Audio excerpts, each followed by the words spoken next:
मिल गया मदन गोपाला जपेगा कोई दिलवाला। मिल गया मदन गोपाला जपेगा कोई दिलवाला। जपेगा कोई दिलवाला बजेगा कोई दिलवाला।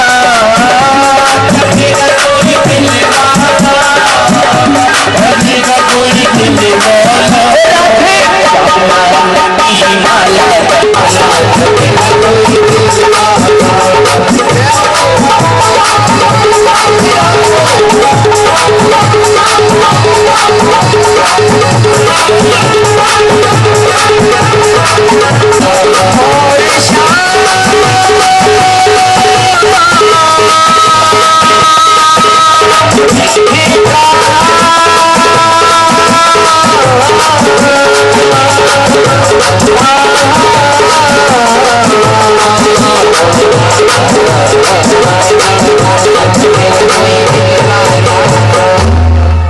वृंदावन बिहारी लाल जय। तो श्याम नाम की माला जपेगा कोई दिल वाला। जिसने भी इस माला का जाप किया है उसको चाहे किसी भी वेश में मिला हो लेकिन नंद का लाला जरूर मिला है, बिल्कुल मिला है।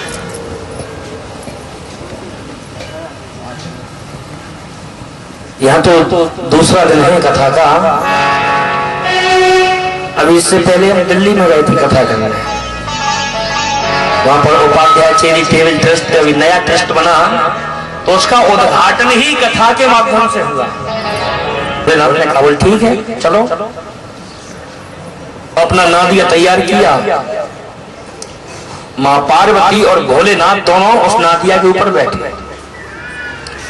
जैसे आगे चले एक गांव मिला तो गांव के लोगों ने कहा अरे राम राम राम। देखो लोग इन्हें भोले कहते हैं, भगवान शंकर कहते हैं। अरे ये तो बड़े निर्दयी हैं कि एक जीव के ऊपर दो जीव बैठे हुए हैं। इनको दया नहीं आती, तरफ नहीं आता। आगे पहुंचे तो दोनों लोग नीचे उतर गए। पैदल चल रहे हैं, बैल खाली चल रहा है। आगे के गांव में पहुंचे तो लोगों ने फिर उंगली उठाई। अरे अरे भैया सुनते हो क्या? सुनो, देखो लोग भगवान कहते बड़े अकलमंद हैं, इनके जैसा मूर्ख दुनिया में देखा है। वाहन होते हुए भी पैदल चल रहे हैं। लोगों ने उंगली उठाई।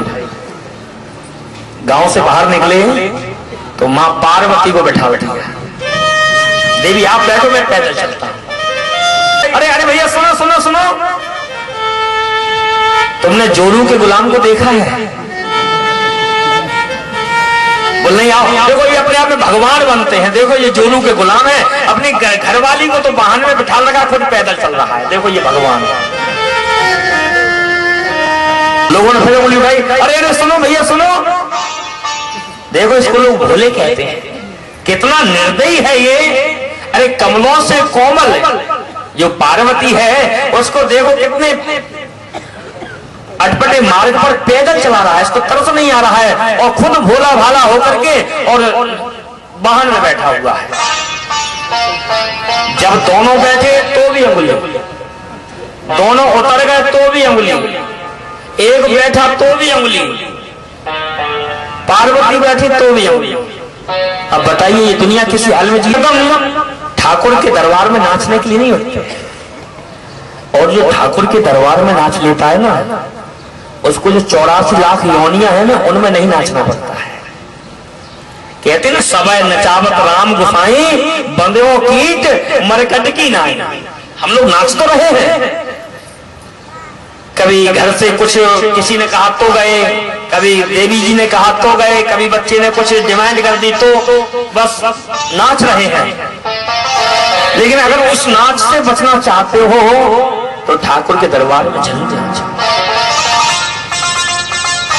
नाचने से अंदर की भक्ति प्रकट हो जाती है और वही भक्त नाचता है जिसके ऊपर भक्ति महारानी की कृपा होती है। आप स्वयं नहीं नाचोगे, आप चाह के भी नहीं नाच पाओगे तो देख लेना।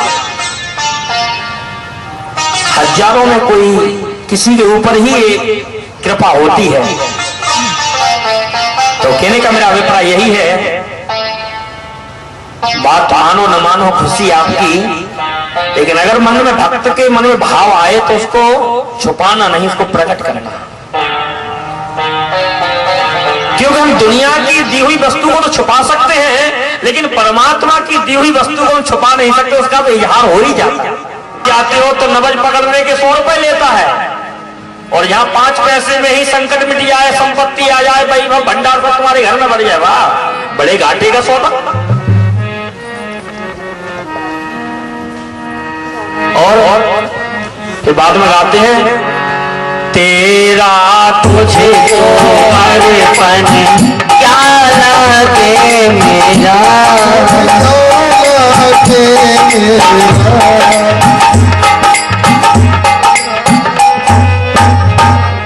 भगवान को अर्पित क्या करते हैं मालूम? पॉकेट में रखे हुए नोट फट गया या धोखे से फटा हुआ हाथ में आ गया, तेरा तुझको अर्पण, ये लक्ष्मी है ना, इसलिए तुझे अर्पित कर रहे हैं। नई नई गद्दियां तो तिजोरी में, और फटा हुआ भगवान की गुल्लक। आजकल तो ये लिफाफे की प्रथा और चल गई, इससे बड़ा वो लिफाफा बहुत चमकना है, लेकिन उसके अंदर क्या है तो पंडित जी घर जाके खोलेंगे जब पता चलेगा क्या है। लिफाफा चढ़ाया है तो फटा हुआ नोट, तो तेरा तुझको अर्पण, ये लक्ष्मी तेरी पत्नी है, तू संभाल। और जो करारे करारे करेंसी के आ रहे हैं एटीएम से, वो सीधे तिजोरी, हवा भी नहीं लगती। मंदिर में जाते हैं, फल चढ़ाते हैं, तो बढ़िया बढ़िया अच्छा सुंदर फल आया तो उसको फ्रिज में संभाल के रखते हैं, ये साहब के लिए। अब ये गल गया तो मेरा क्या संबंध है? तो हमारे यहाँ बंगला भाषा में कहते हैं, अति भक्ति चोरे लक्षण, ज्यादा भक्ति करना भी चोर का लक्षण है। तो ऐसे मांगने से प्रेम लक्षण भक्ति नहीं मिलती है। आपने देखा हो तो पहले मां उसे टॉफी देगी तो भी नहीं शांत हुआ, खिलौने देगी खेलने के लिए तो भी शांत नहीं हुआ, फल देगी खाने के लिए तो भी शांत नहीं हुआ, दूध की बोतल दे दी उसको तो भी शांत नहीं हुआ। जब बच्चा शांत नहीं होता है तो अंतिम अवस्था में मां उस बच्चे को गोदी में ले करके अपने स्तन का पान कराती है। अगर बच्चा टॉफी में ही शांत हो जाए तो उसको मां के स्तन मिलेगा? यही हाल हमारा है। जो ये प्रेम लक्षणा भक्ति है, ये मेरे ठाकुर का आंचल स्तन है। हमने नाशवान संपत्ति मांग ली, कोई पोता मांगता है, कोई बहू मांगता है, कोई गाड़ी मांगता है, कोई कोठी मांगता है, कोई टीवी मांगता है, कोई बेड मांगता है, कोई व्यापार मांगता है। ठाकुर जी कहते हैं ठीक है तो इसी में राजी है तो ले ले, लेकिन ये बहुत घाटे का सौदा है। या आप लोग करो लेकिन उससे मांगो मत, क्योंकि अगर हम मांगेंगे तो अपने स्तर से मांगेंगे, और जब वो देगा वो खुद सोचने के लिए सोचनीय हो जाए कि इस भक्त ने नहीं मांगा है, मैं इसको क्या दे दूं।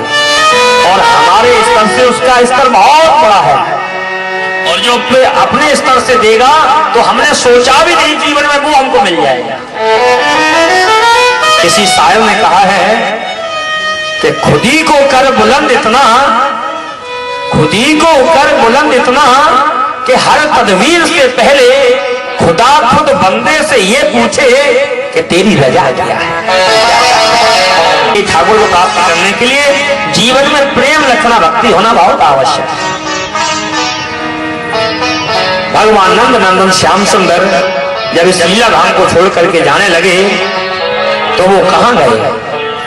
बोले शरीर से तो अपने धाम के लिए गए, लेकिन उसी समय उनके दिव्य शरीर में से एक अद्भुत ज्योति निकली और वो ज्योति आकर के श्रीमद् भागवत महापुराण में समाहित हो गई और धर्म भी वहीं आकर के स्थापित हो गया। इसलिए इसमें त्रिकालाबाद सत्य होने के कारण ही सबसे बड़ा धर्म यही है जिसमें सत्य है, और यहाँ पर सत्य है वहां धर्म है, और जहाँ धर्म है वहीं मेरा कन्हैया है। आप लोग हाथ तो उठाते पर मुंह से नहीं बोलते, क्या बात है? संकोच करते हैं क्या? थोड़ा एक बार जोर से बोलिए, प्रेम से राधे राधे। अम्मी ने राजा परीक्षित को सुनाया, यह कथा किस समय किस स्थान पर हुई है आप बताइए। सूत जी महाराज कहते हैं, देखो पराशर ऋषि के पुत्र हुए वेद व्यासी महाराज। ये वेद व्यासी महाराज एक बार सरस्वती नदी के तट पर बैठे हुए थे और मन में चिंता थी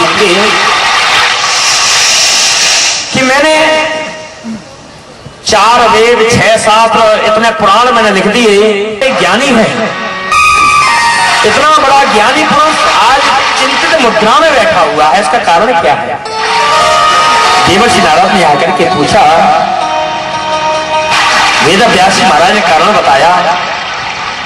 देवर्षि नारद ने कहा, देखो आपने वेद वेदांत की जो भाषा लिखी है बहुत कठिन है, उसकी भाषा को हर व्यक्ति समझ नहीं पाएगा। कठिन वस्तु से मन में शांति नहीं मिल सकती है।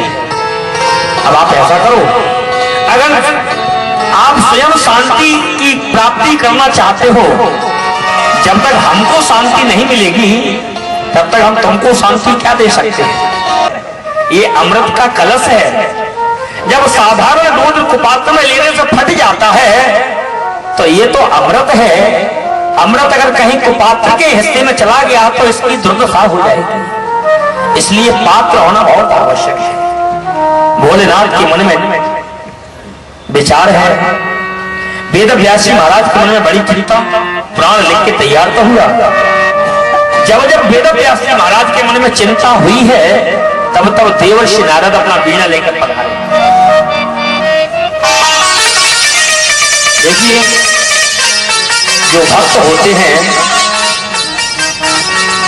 उनके जीवन में जब कष्ट आता है तो आप देखिए, अनुभव करिए कि कोई न कोई भक्त वैष्णव संत ही आकर के उसका मार्गदर्शन बनता है, कोई संत ही आकर के उसका पर्दा उठाता है। या तो आप ये देखिए, जिसको नारद मिले हैं उसको प्रभु से मिलने से कोई नहीं रोक सका, और या फिर नारद उसी से मिले हैं जिससे वो नारायण को मिलना। जब वेद व्यास के मन में चिंता, तब देवर्षि नारद आते हैं। नारद जी महाराज आए, मन में बहुत चिंता। वेद व्यासी महाराज ने कारण बताया। नारायण नारायण करते हुए पहुंचे कैलाश पर। देखा मां पार्वती अकेली है, चरणों में प्रणाम किया जाकर। माता पार्वती ने कहा, बोले नारद आज कैसे रास्ता भूल गया? बहुत दिनों के बाद में आया, बेटा कहां चला गया था? अब देखिए माता, आपको मैं क्या बताऊं, आजकल लोग सब दिखावे का प्रेम करते हैं, वास्तविक सच्चा प्रेम कोई नहीं करता। यहाँ देखो वही हर जगह स्वार्थ छुपा हुआ है। सुन नर मुन सबकी रीति स्वार्थ लाग करें सपनी की। तो इसलिए आजकल मैंने कहीं भी आना जाना बंद कर दिया, मैं कहीं नहीं जाता, अपने ध्यान पूजा पाठ में ही रहता हूं। हर जगह द्वेष राग छल कपट ईर्षा भरी हुई है, कहां जाऊं मैं? गंदगी है, यहाँ से अलग है। देखो, बैल और शेर की शत्रुता है, लेकिन हम दोनों में इतना प्रेम होने के कारण यहाँ का जीव भी आपस में प्रेम करता है। देखो, बैल और शेर की शत्रुता होने के कारण एक जगह नहीं रह सकते हैं, लेकिन हमारे कैलाश पर बैल और शेर एक ही घाट पर पानी पीते हैं। देखो, सर्प और नेवला की आपस में शत्रुता है, यहाँ पर सर्प और नेवला एक ही पिंजड़े में रहते हैं।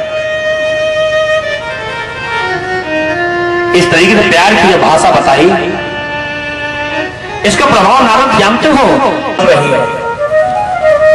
देवर्षि नारद ने पूछा, मां क्या समाधि में ध्यान में बैठे हुए हैं क्या? नहीं।